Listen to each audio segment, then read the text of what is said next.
So I started in legal knowledge management 25 years ago this month, which sounds like a long time, and I knew nothing.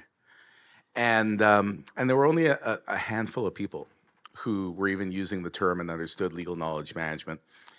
And so when I showed up, legit know nothing newbie who had no idea what any of this meant, one of the people who was and has remained for that entire time at the top of the field is Sally Gonzalez. Now, this is important to me personally. I've known Sally for most of those 25 years. There was a point where she was a competitor and she was kicking my ass in my home market. There were points where she would go into firms and she would be an interim CIO. She would bring one firm into the future. She would drag another firm into the future. She would move back into consulting. And every time I saw Sally speak, every time as we got to know each other, that I got to listen to her and learn, she taught me so much over these years. And then one day I had the chance to ask her to be a colleague, and she joined me. And I and everyone at Fireman Company have enjoyed learning from Sally, working with Sally. But most importantly, so many people in this room have worked with Sally. So Sally called me a couple of months ago and she goes, Joshua, I just want you to know I'm going to be retiring.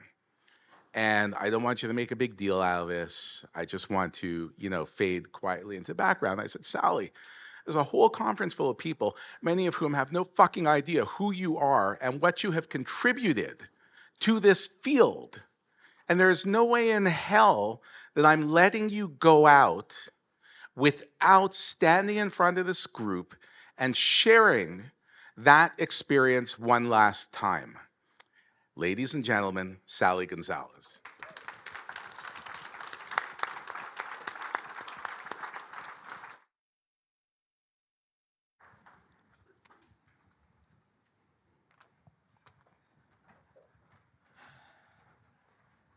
Well, I hope I can live up to the introduction. And I decided since now I'm retired, I get to sit, be informal, pretend that this is my living room. Not quite. But I did want to say, Joshua, I've known 25 years. I've actually been in the business for 40 years. I first started as a paralegal in 1982 and moved on into technology. The first PC that I was given by a law firm was from Wang. The serial number was 00000073. And the tech who unboxed it was so thrilled, he said, I read about these. I'm delighted to put one together. Because we all worked on Wang VSs in those days. So it's been a long travel. KM came along, seemed like the right thing, and I tend to move into that space. So having worked for 40 years, looking around the room, how many of you have actually worked with me in some capacity, whether it's I worked for them, I worked with you, I was at ILTA? Okay. Well, I'm delighted to see all of you, and actually I'm glad so many of you haven't, because you won't have heard what I'm talking about. So when Joshua asked me to speak, what I thought about, and I talked with Patrick, was how do I put together kind of, I don't know if any of you are Bruce Springsteen fans, but I am. It's my letter to you in terms of what I've learned and the best things I've learned in 40 years. Because I think most of you, all of you are currently working, but there's a whole new generation coming up. And I hope that this will provide you with some tidbits that you can apply in the way that you're working. Oops, wrong button. First way to start. Okay. So we call this very unexcitingly the core principles for successful KM. But I do think if you follow all of these principles and apply them at whatever level you're at, whether you're the chief knowledge officer or whether you're just entering the field, I think there's pieces here that you'll be able to use. I'm going to talk a lot about strategic vision and strategic planning. I'm going to talk about how to align your strategy with business value, which is the way you'll be able to sell it to the business and the way you'll be able to get their support. I'm going to give you some key lessons learned. And if there's time, I'm going to do a little case study at the end, which if we don't get to it, you have it in your slides. And it's probably the only project I did in 30 years of consulting that I got to apply every principle end-to-end in a single project. And Kate Simpson, I know, is here. She came in at the end. You can talk to her about it if you want to, as well as myself. So why do you need a strategy? Well, as the Cheshire Cat said, if you don't know where you're going, any road will get you there. And you don't want to be in that position. So every time I started, again, for 30 or 40 years, people would say, what's a KM strategy? And I said, first place, what's KM? What is knowledge management? How do you manage knowledge? If you apply that term, let's define it. And I literally have used portions of this slide since I was looking back, 1993. But it remains to me a fundamental truth. So basically, there are two sides to knowledge. There's explicit knowledge and tacit knowledge. I don't know how many of you have really gone into the fundamentals. It's an academic concept, but it's really fundamental. If you haven't, do a little Wikipedia, do a little search. Explicit knowledge is that which can be seen externally. Tacit only exists in our head. It is true knowledge. Explicit knowledge, I would say, it's data plus context equals information. So a document management system, right? You got documents, you got profiles, which is the context, gives you information. Tends to be technology-based. But when you cross the border, what is knowledge? Knowledge is applying your experience, your personal experience, to information, to transform it into the knowledge that's in your head. And the academics will tell you there's actually no way for you to convey your knowledge directly to anybody else, because it becomes explicit when you convey it. They then put it through their own experience, and it's actually different in their head than the way you express it. So really, when you're talking about most knowledge management, and frankly, most of this conference and most of every conference, you're talking about information management, and you're dignifying it as knowledge management, but it's not. Call it what it is, it's information management. Human-based is experience. If you look at the UK, which has always been a leader, knowledge management actually was usually led by risk management because they saw it primarily as a risk proposition, and it was usually led by professional development because they saw that the education and the training and the development of lawyers was a critical part of knowledge management, and that was personal. There's little technology in that. And that's something in the US we very much miss. So let's be honest and say when we're talking about information management and when we're talking about knowledge management. And if your knowledge management program includes continuing legal education, you're playing more on the tacit side. What's very confusing about knowledge management is you've got a target-rich environment, right?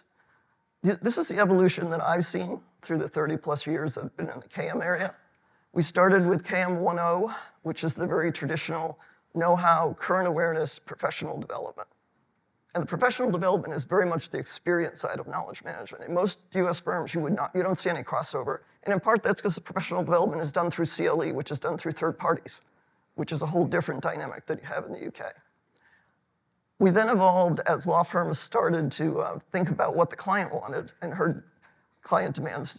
If you realize in 1992, I went to a law firm and I was talking to the leadership about the law firm as a business. They say, Sally, this isn't a business. We are a professional organization. We do not market. There's no such thing as marketing in a law firm. It's unprofessional. It was against the ABA Code of Ethics, believe it or not, up through the 80s. Well, that changed. Marketing appeared, client became important, and knowledge management morphed. And it became, okay, how do we reach out to clients? So you started having seminars with clients, and that was actually a very good form of the experience side of knowledge management. Law firms started to say, I have to know the client's business to be able to work with them effectively. So they wanted to apply knowledge management or to understanding the client's business. And guess what? I got into my colleagues. Law firms are going through all of the expansion and explosion of combinations. Hard to know what the guy on the West Coast did. Who knows when a client says, I need to have a fracking job in Kazakhstan. Where's your expert?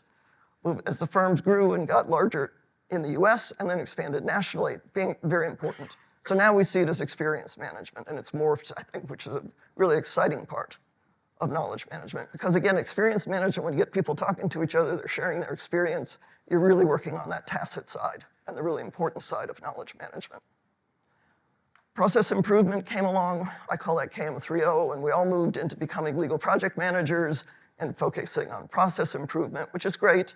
But it really, I think, went back to the technology, which is how do we create workflow systems that will support the work of the individual? And it kind of way it took us back to the technology side. And of course, recently we've had innovation and AI. And I think actually we as professionals, we love to chase the latest buzzwords. So the newest buzzwords are innovation and AI. And we're all trying to do that. There's a lot of promise, and I know this conference is going to have a lot to talk about there. And I'm glad I'm retiring before I have to learn it. So, innovation, the other part of our conference, I think this is a real challenge to any of you working in innovation. You've also got a target-rich environment. How do you define innovation, right? What's new for your firm is old for another firm.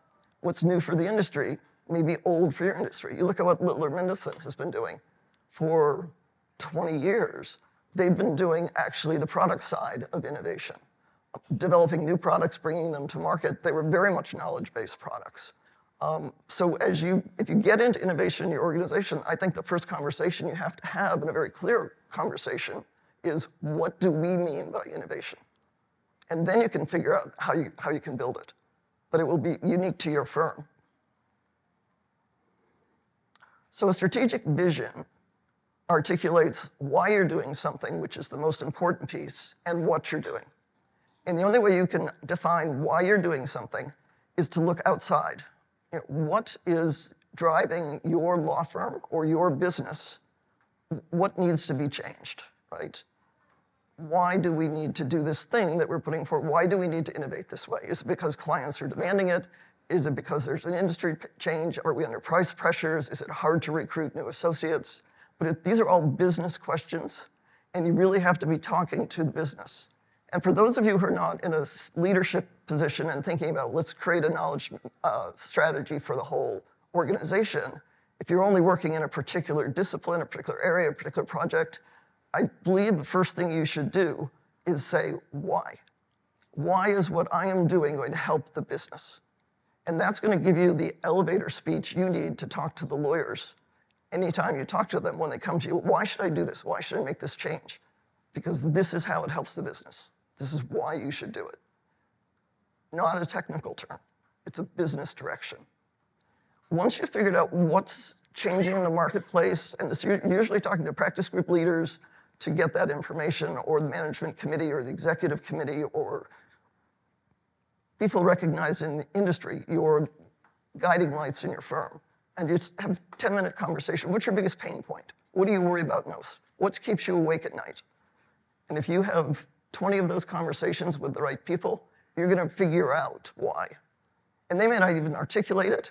You come back and articulate it to them, and they go, oh, we didn't realize you understood the business. And that's a very important breakthrough point for all of you. And again, if you're just in an individual project, do that as you're working through the project. So now I know why I'm doing it. This is where you get to work and say, what are we going to do? What are the specific objectives, initiatives, projects that we're going to do? And I would say your strategic vision, even if it's for, I'm in Aiken Gump, I was with Denton's, I've worked with Freshfields, your vision should be no more than 5 pages. And if it can be 1 page, better yet. Behind the vision is your plan. And again, this is where most of us in this room really get heavily involved. And I would say to you, when you're putting together your strategic plan, which is how you're going to execute those things that you promise the business you're going to deliver, you have to take every one of these 6 factors into account for both knowledge management and innovation. What are the cultural implications? Do I have to change the culture? If so, how am I going to do that? What are the factors in my culture that's working against what I'm trying to achieve? Scope, what are the particular things of that? Confusing things of opportunities, which ones of those are we tackling? You can't tackle 20 of them, you got to tackle 2, 3, 4 of them at a time. What processes are going to be effective? What people do I need? How are people going to be effective? Who's going to be using it? What people do I need to deliver it? Where are all the people going to be involved in all of this? What's the technology that I need? And how am I going to measure success? And I would say to you, if you're any plan you have does not address every single one of those, give me the money you're going to spend. I will go to Las Vegas and you have a better chance of success. And I'm a terrible gambler. Okay? And the one I see people love to just ignore measures. Well, we'll figure that out later. We'll figure it out later. And guess what? If you don't know the measures at the beginning and you don't measure where you started, you'll never know that you got there. And think back to the Cheshire Cat. You will have no way to prove that you've accomplished. Sometimes they're qualitative, sometimes they're quantitative, different ways to collect them, but build into your plan those specific activities to accomplish that. And you notice technology is only one of these 6. It's the one we love. So typically, the big plan for a whole firm would consist of what I call programs, 5 or 10 programs, no more than 10, preferably 5 to 7.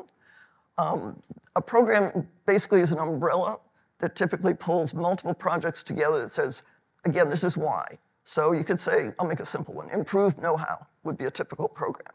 What are the things I'm going to do specifically to improve know-how? Am I going to clean up content?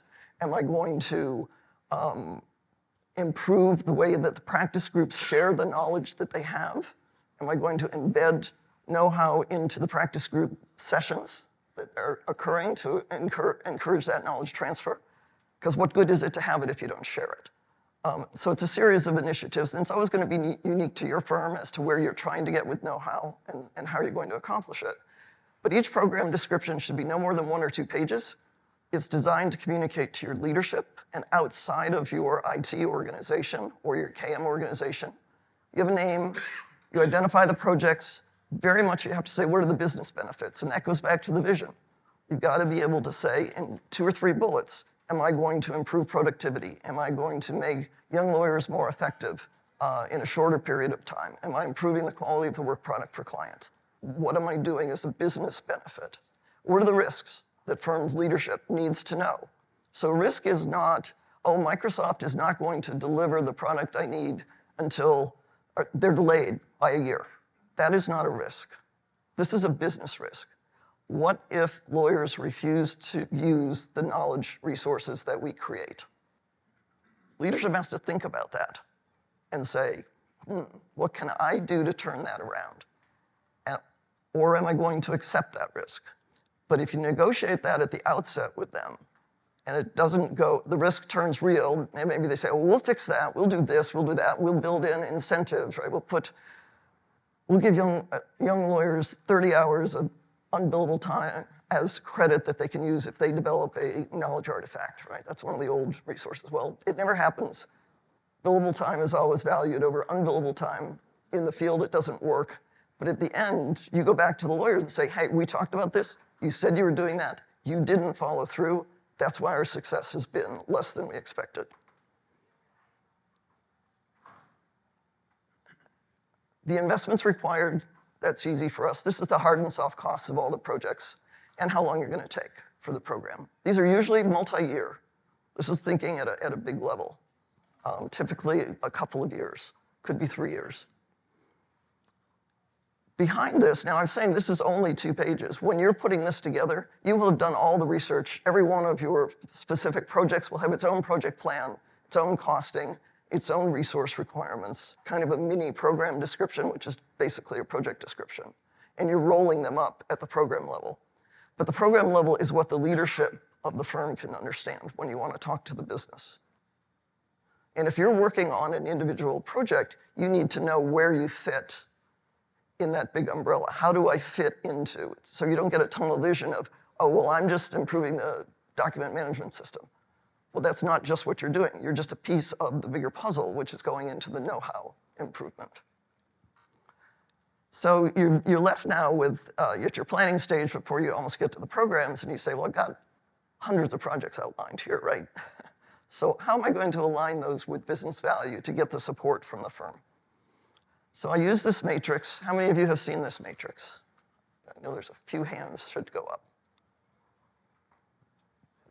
I encourage you to use this no matter where you are in your organization, frankly, where you are in your life. This is a great little consulting block grid.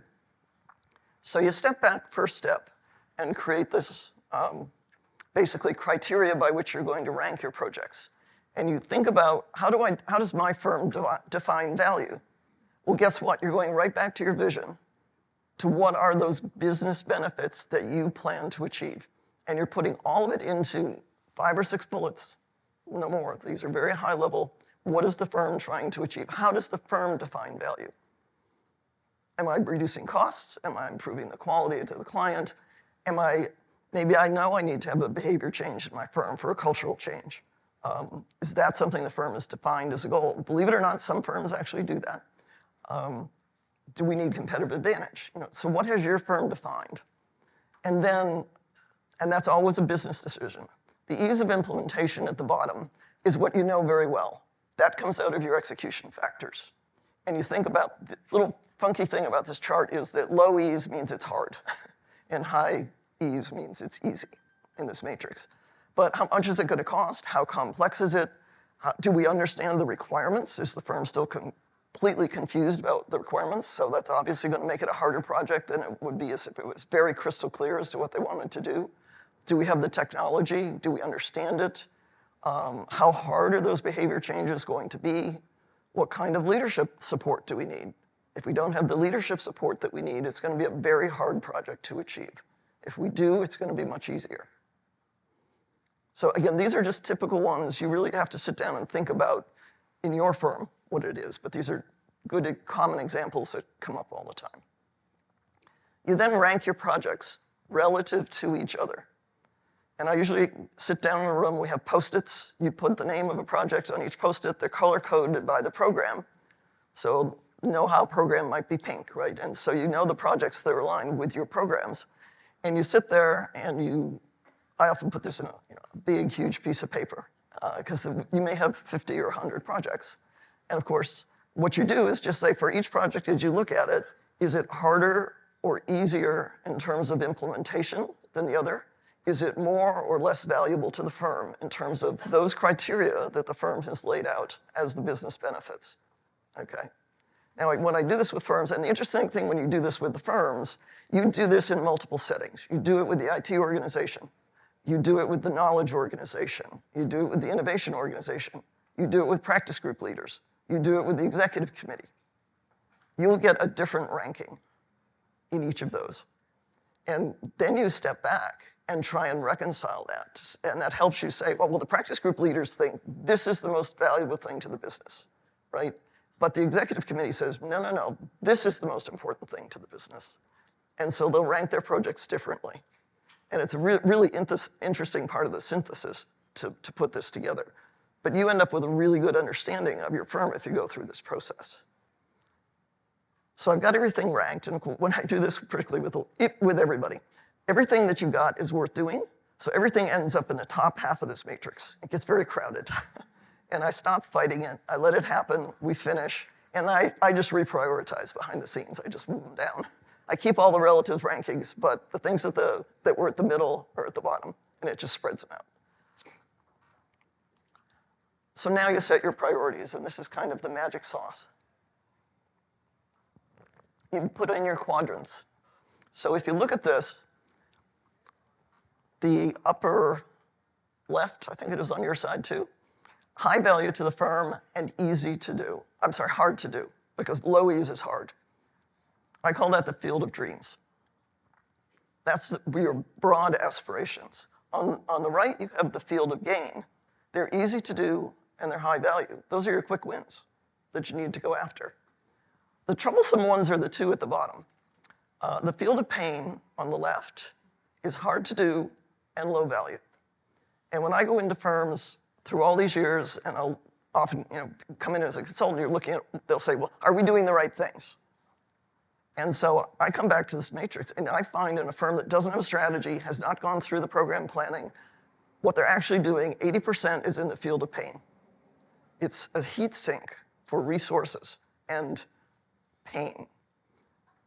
Don't know why it happens, but when you've gone through this exercise, you're just going to get rid of those. You'll be able to explain why they're a diversion of resources because they're low value and how you can spend those resources better in the upper half. And on the right, you have easy to do, low value. pet projects by the practice group leader who's just constantly nagging at you, the squeaky wheel. Ideally, you should get rid of those. Realistically, there's always one or two that you include in your portfolio. Somehow you can't get away from them. And it's easier to do them than to fight them. So you've laid this out. Now you get to turn it into a timeline. And what you do is define, right, your quick wins. The things that I can do early are going to fall in the first 6 to 12 months of a program. New services will come later because they're in your field of dreams.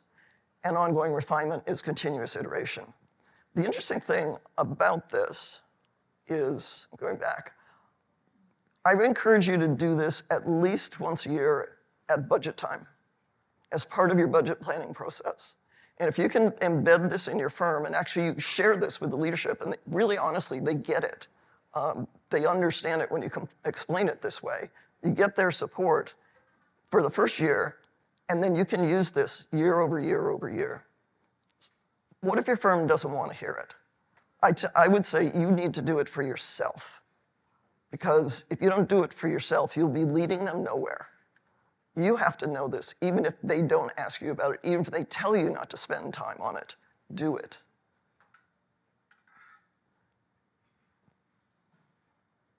Oh, I forgot to. The resource availability, the red bar, that's the final piece, right? If I'm a rich firm that has unlimited funds, I don't have to eliminate very much. If it's a tough year, I've got to eliminate a lot. I move that bar up and just say, look, we've only got so much money to spend. Where are we spending it? Are we going to spend it on the field of dreams and the field of gain? Or are we going to waste all that money down in the field of pain and the field of distraction? And leadership really gets behind it. The other thing about this chart is when Mr. Smith, practice group leader with his pet project, which is somewhere, let's say, let's see if I can do this. Well, it's somewhere in the green spot between the new services and ongoing refinement. That's his pet project. He comes down and is ranting at you, why can't I have it in the next quarter? And you say, because I have to do this one and this one and this one to get there. So if you want me to get to that one, please get behind these two. And when they see the path, they're on your side. So why do we do this? It gives you a 360-degree communication tool. When you put this together, and I'm only talking at the program level. You've got all the projects, and you're going to break those out, and those are going to become all the action plans of all the worker bees around there. But when you always come back to your programs, you basically use those to talk upward to firm leadership. You share it with your staff. They need to understand that big picture. Every time they're starting a new project, or even while they're halfway through, come back to this and say, remember, this is what we're doing. This is where you fit in. This is how you progress. Across to your organizational peers, to your HR department. Why do I have to make this change in the way we compensate the lawyers, whatever? Here, this is the program. This is what leadership wants. Here's where you fit. Really, really useful. And outwards to suppliers. Whenever you're hiring anybody in to do anything, business partners or suppliers, talk to them about, here's the program. Here's what the firm is trying to achieve. Here's where you fit. And they become your partner if they're the right organization, when you give them enough information about this bigger picture. They can really become very, very helpful to you. But if you just bring them in to do this little tiny slice with no context and there's no understanding of this big picture, they end up working against you, not because they're malicious and trying to mess you up. They just don't understand the big picture. So it's a way to make them partners. Your CFO is going to love you because you're making multi-year funding decisions when you talk to leadership. Remember, I said programs tend to be multi-year, which is hard for law firms, right? They only think year by year. It drives you nuts. If you can get them thinking 2 or 3 years, and they understand that they approve this because it's going to lead to this, which is going to come to this, and your CFO sees your detailed project plans and your timelines of your investments, and they know when they have to borrow, they know when they're going to have to make the spend, they love you instead of hating you. And they also know why these things happen, so they don't get to go around you so much and say, that's a silly project over there, let's just cut it, right? And the last point is very important. So this strategic vision, you need to renew it every year. Once you sell it the first time, you got to keep renewing it. The world changes. right? You might have suddenly a combination appear. You might be part of a merger. That's going to change that whole original matrix. Your whole value to the business is going to change, and your whole implementation is going to change. And you got to get back to the Post-its and move everything around. The big downturn in 2009, the big crash, really changed firms, right? Went right back to the matrix. My resource availability went way down, right? So I had to eliminate, everyone here had to eliminate things. The matrix gave you a way to judge that. Which ones do I eliminate? Which ones do I keep? You get a major new client who's critical to the firm. That's suddenly a new value to the business. Let's look at all my programs and projects and see how they support that strategic client that the firm has now declared. So that's another value to this. So I'm going to jump into lessons learned, trying to run through this in 10 minutes. First lesson, beware technology's siren song. And I've used this quote forever. If you're spending more than 1/3 of your KM energy on the technology side, you will fail. And I hate to say it to the conference, but there's a lot more than 30% of this conference devoted to technology, which is not a bad thing in this forum, but just make sure when you go back home, spend more time on the other. But again, when I'm in the planning, working with the lawyers, and particularly planning programs, I always strategically put this quote in the strategy as part of the education process, and I say, okay, let's do program planning. We're going to talk about the know-how program. Let's talk about how we're going to accomplish that. Immediately, let's fix the DM system, right? Let's profile content better. Let's get AI to profile content. That's the first thing we're going to do. And they talk and they talk. We have a 1-hour meeting, and we talk and talk, and we get down to about 15 minutes, and I go, time, that's your 1/3. We now have to talk about culture. We got to talk about people. We got to talk about processes. And I force them to focus on the rest of it.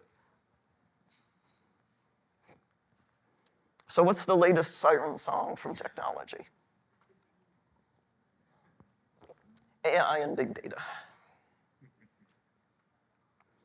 So to me, I'm from the edge of my retirement, they can be our friends. And you all will know more about that than I do. But I'm sure they are not a panacea. I'm convinced of that. I think there's lots of opportunities on the technology side, on the explicit data, on the information management. There's lots of things that are now done by humans that I think AI is going to actually streamline, if not eventually eliminate. Profiling, digesting documents, records management, those kind of things. No doubt they can help us exploit information better, faster, cheaper. They will help us allocate, in my view, the KM&I people to the higher value KM&I work, which is much more people-oriented than system-oriented. But I see the big risks on the tacit side. Will skeptical lawyers ever trust AI-generated information? How long is that going to take? They still don't trust spreadsheets.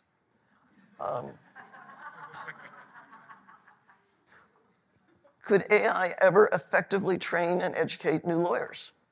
How are you going to get the partners of the future if you don't have the associates of today who are doing some of the basic work that has to be done to create the knowledge in their heads to become the partners of the future? And because knowledge is experience, how are you ever going to get experience into AI? Ever's a long time. In maybe your lifetimes. I think it will get the information to the people that they can put through their own experience to form their knowledge. And it can do that, get the information to them better.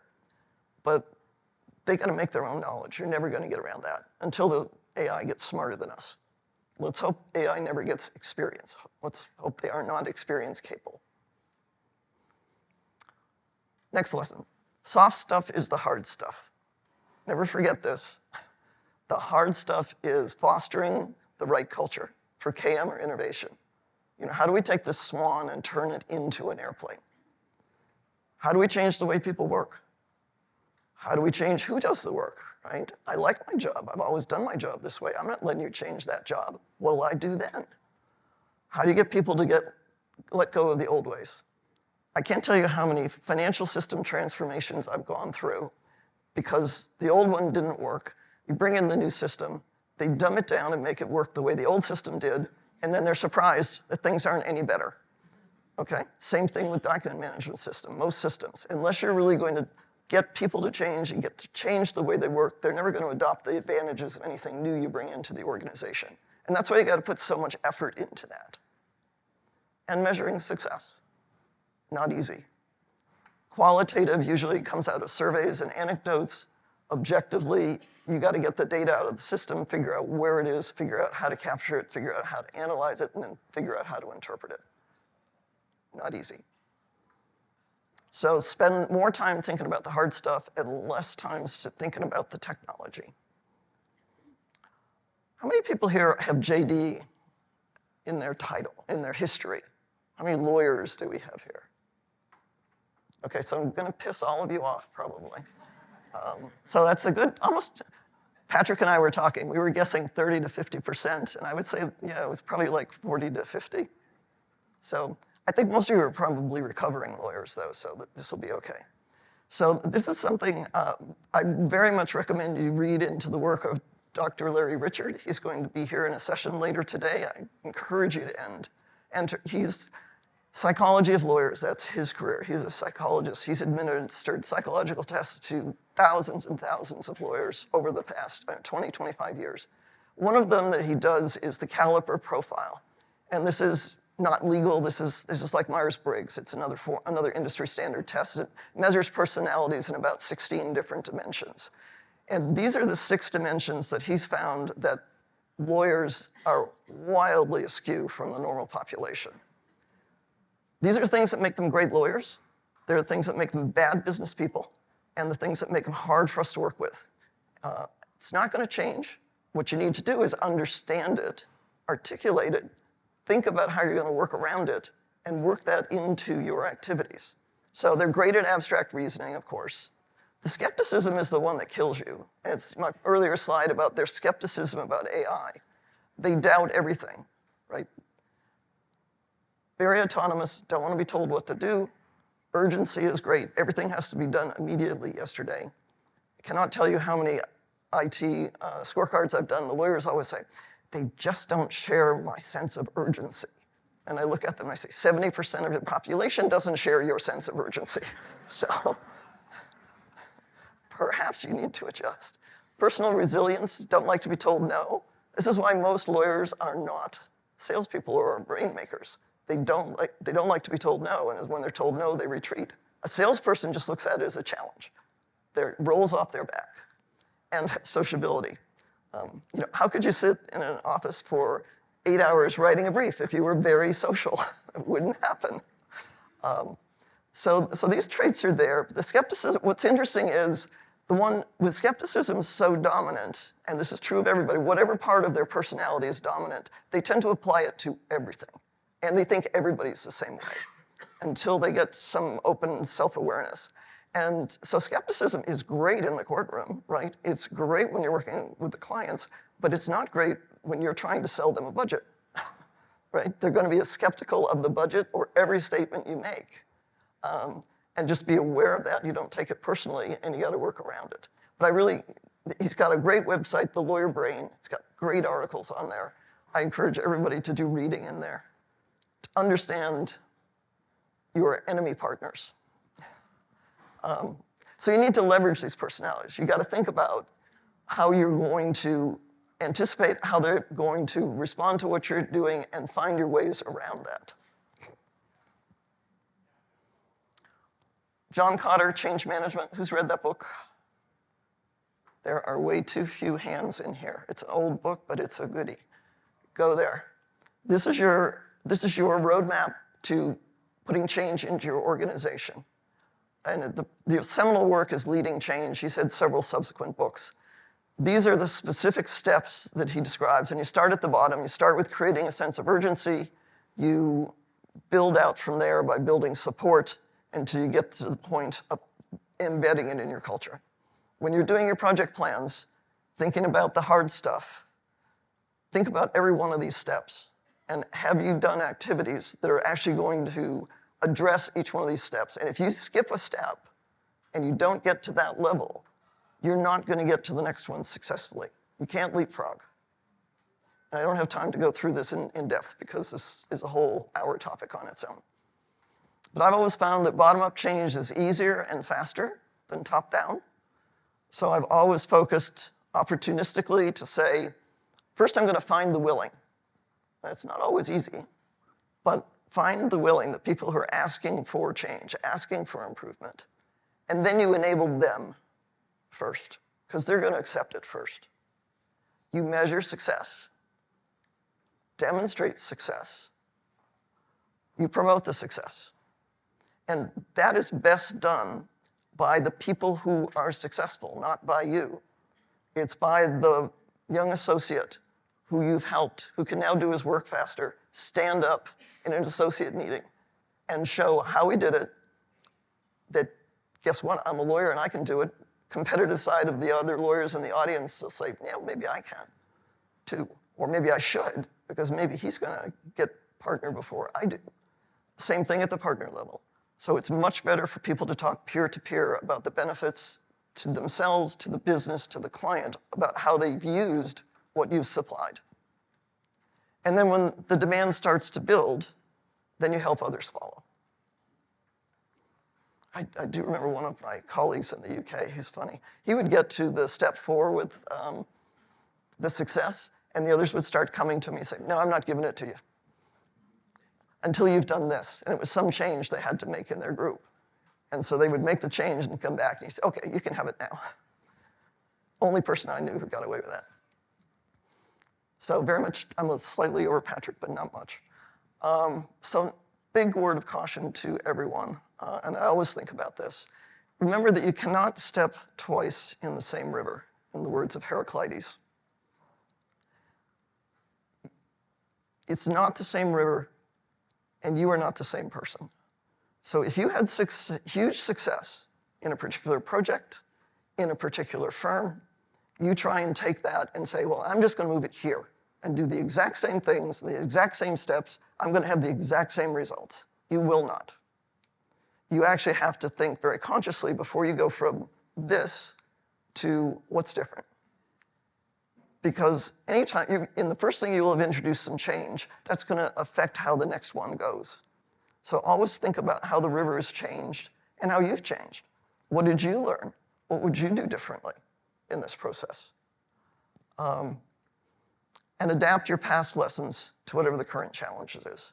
When you make a career change, I often have counseled people in the career change, and I always talk to them about this. You know, don't just think you're going into the new firm and just do the exact same programs that you did at the last firm in different ways. You will fail. You can't do that.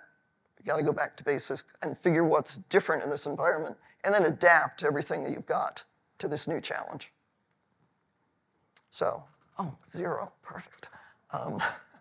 I'm not getting to the case study that's behind. I can talk to any of you about it if you want to while I'm around for the next couple of days. But my closing thoughts. So strategic planning is mission critical for KM and innovation. Don't skip it even if they're not asking for it. You gotta have it. Balance the siren song of technology against the other, this should be 5 execution factors typo. But always balance that. Be very careful. It will suck you in, and you'll have spent 80% of your effort in technology, and you will wonder why you didn't actually get to the end that you hoped you got to. And learn from others who've gone before, but don't just do what they did. Figure out, you can't step into their river. You got to step into your own. So learn from the others. Think about it. Think about how you're different, how your environment is different, and then chart your own course. So I wish you 40 years of success, as I have had, and 40 years of the support of all your colleagues here. So many people I've worked with for so long that I so much appreciate, and hopefully will not miss, because you will know where I am, and I'm always happy to help and talk in any way. But this is my 4th retirement, and this one's sticking.